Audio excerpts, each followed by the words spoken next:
कथावाचक, स्पेलिंग थोड़ा सही लिखा करो आप, पहले पढ़ लिया करो एक बार भेजने से पहले। कथावाचक को बस पैसे बना कथावाचक तो बस पैसे बनाते हैं, इसमें कोई दो राय नहीं है।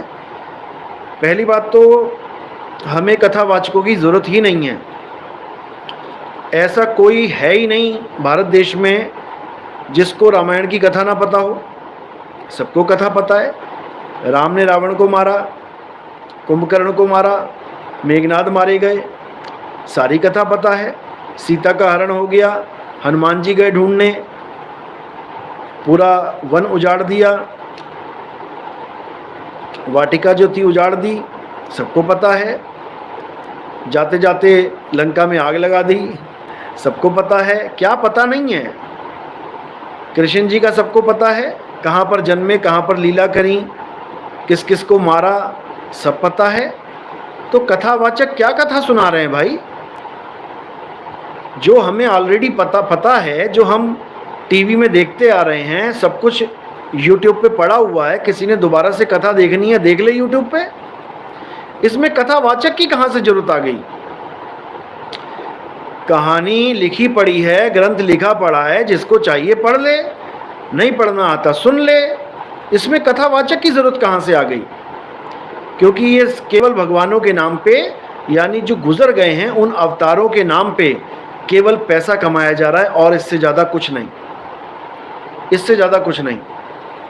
जो अवतार गुजर गए हैं उसके पीछे पड़े हैं, और जो आने वाला है उसकी किसी को खबर नहीं। जो कल की अवतार आने वाला है उसकी किसी को खबर नहीं, उसकी कोई बात ही नहीं कर रहा। और जो चले गए, युगों युग पहले चले गए, उनको पकड़ पकड़ के बैठे हुए हैं, उनके नाम जपवा रहे हैं।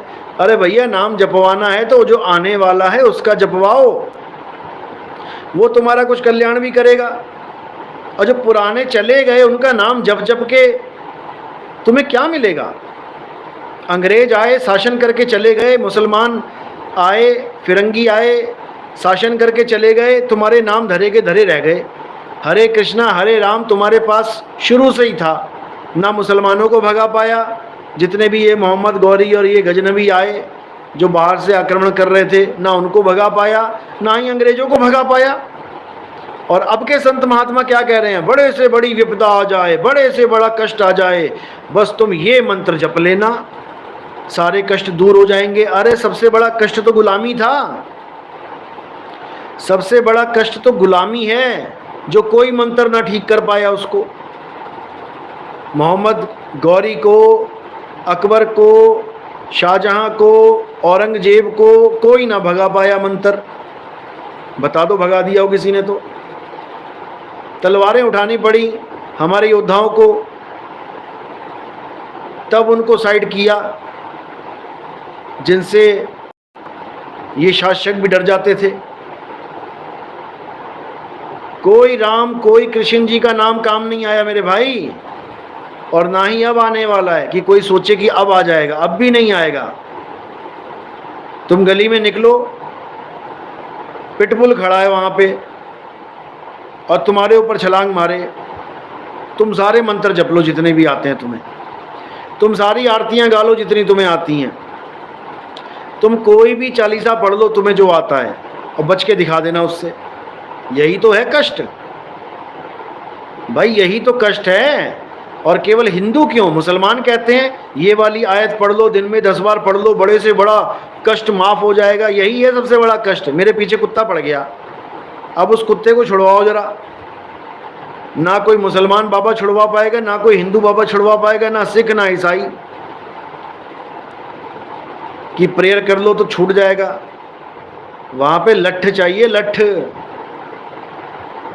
समझे? मंत्र काम नहीं करेंगे। अगर किसी को भगाया गया, अंग्रेजों को भगाया, मुसलमानों को भगाया गया, जो बाहर से शासक आए हुए थे, तो लठ ने भगाया है, मंत्रों ने नहीं भगाया। अरे हरे कृष्णा तो सारे कर ही रहे थे, मंदिर तोड़ के मस्जिदें बना दी उन्होंने, एक मंत्र काम नहीं आया। सारे महामृत्युंजय मंत्र फेल हो गए, लाशें बिछा दी उन्होंने हिंदुओं की काट काट के, कौन सा मंत्र काम आ गया? इसीलिए कबीर साहब को कहना पड़ा, तंत्र मंत्र सब झूठ है, इनमें न भर में कोय, और सार शब्द जाने बिना कागा हंस न होए। पता नहीं कब समझ में आएगा। और जो पुराने महात्मा गुजर गए मेरे भाई, अगर राम जी चले गए द्वापर त्रेता में, तो द्वापर में राम जी नहीं आए, द्वापर में राम जी नहीं आए, कृष्ण बन के आए। यानी राम राम जपने से कोई फायदा नहीं होने वाला था, क्योंकि वो कृष्ण बन के आए। तो द्वापर में त्रेता के कृष्ण, त्रेता के राम नहीं आ पाए, तो इसी प्रकार कलयुग में द्वापर के कृष्ण नहीं आ पाएंगे। समझ लो, अब कलयुग में अगले अवतार की बारी है, वो मदद करेगा हमारी, वो सबको मुक्ति का मार्ग देगा। ये पुराने वाले नहीं देंगे, ये तो चले गए। कोई डॉक्टर किसी हॉस्पिटल से चला गया, ट्रांसफ़र हो गया, अब उसकी फ़ोटो लगा के वहाँ पे ऑपरेशन नहीं होंगे। नया डॉक्टर आएगा, वो ऑपरेशन करेगा। जो गुजरे हुए महात्मा हैं, जो गुजरे हुए अवतार हैं, वो तुम्हारी मदद नहीं कर पाएंगे। अब अगले अवतार की बारी है, 10वें अवतार की बारी है, कल की अवतार की बारी है। समझ लो, इसके बिना और कुछ होने वाला नहीं किसी का।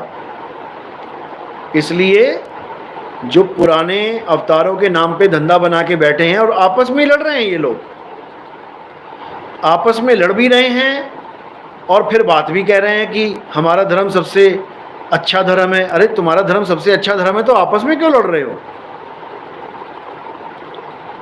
आपस में एक मत नहीं है। लहसुन प्याज के ऊपर ले लो, कोई कुछ बता रहा है, कोई कुछ बता रहा है, कोई कुछ बता रहा है, और सारे एक ही कॉलेज के चट्टे बट्टे हैं। ये एक ही कॉलेज से पढ़ के आए हैं, एक ही धर्मशास्त्र हैं इनके सबके, फिर भी सब अलग अलग कहानी सुना रहे हैं। और अगर कोई सही बता भी रहा है तो हमारी नकल मार के एक बाबा को पूछ लिया कि भाई लहसुन प्याज के बारे में बताइए, तो बाबा जी ने बड़ी चतुराई से, क्योंकि हमारे सत्संग देख रहे थे बाबा जी, हमारे सत्संग अच्छे से समझ रहे हैं, वो खूब देख रहे हैं, तो बाबा जी ने पलटी मारी। क्यों? बाबा जी को पता है कि लहसुन प्याज के चक्कर में खूब मजाक उड़ा हमारे धर्म का। एक बाबा कह रहा है कि राक्षस की हड्डी है, उसका खून है, एक कह रहा है गाय की हड्डी है, उसका खून है, एक कह रहा है ये पता नहीं जहर है, विष है, विष की बूंदें हैं, एक कह रहा अमृत की बूंदें हैं। सब अलग अलग खिचड़ी पका के बैठे हुए हैं। तो बाबा जी ने देखा कि भाई अगर मैंने भी यही बातें बोल दी तो समझ लो मेरा भी नंबर लग जाएगा। तो बाबा ने अपने धार्मिक ग्रंथों को किनारे कर दिया। बाबा ने अपने धर्म ग्रंथों में जो लिखा था उसकी दुहाई नहीं दी। कितना शातिर बाबा है। क्या किया उसने? हमने जो जवाब दिया था, क्योंकि हमारे भगत ने पूछा था ये सवाल कि लहसुन प्याज खा सकते हैं, तब हमने ये जवाब दिया था कि भाई लहसुन प्याज खा सकते हो, एक नॉर्मल सब्जी है ये, जैसे आलू उगता है, जैसे ज़मीन के अंदर गाजर मूली उगती है, वैसे ही लहसुन प्याज भी उगता है।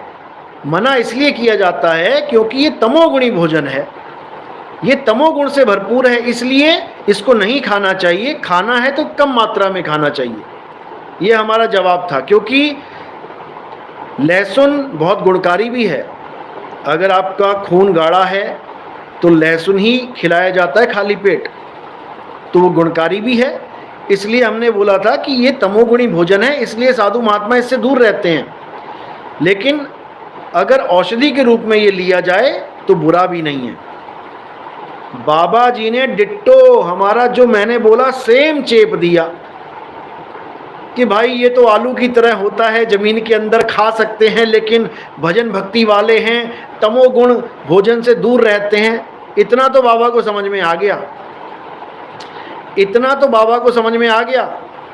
लेकिन बाबा ये भूल गया कि भैया तमोगुण केवल भोजन नहीं होता है, तमोगुणी भगवान भी हैं। तमोगुणी भोजन तो तुमने छोड़ दिया है और तमोगुणी भगवान को तुम पकड़ के बैठे हो। कितने साल ये बाबा भोले शंकर की पूजा करता रहा। भोले शंकर कौन है? तमोगुण की सबसे बड़ी मूर्ति हैं। ब्रह्मा जी रजोगुण की सबसे बड़ी मूर्ति हैं। विष्णु जी सतोगुण की सबसे बड़ी मूर्ति हैं और शंकर जी तमोगुण की सबसे बड़ी मूर्ति है। तो भैया सारी उम्र तो तमोगुण की पूजा करते रहे तुम, और बातें कर रहे हो लहसुन प्याज की कि हम लहसुन प्याज छोड़ देंगे, तमोगुणी है। अरे तुमने भगवान तमोगुणी पकड़ लिया, वो तुम्हें नहीं दिखाई दिया। और लहसुन प्याज नितिन दास की नकल मार के तुमने बहुत बढ़िया डायलॉग मार के वाहवाही लूट ली। कितने दिन बाबा, कितने दिन?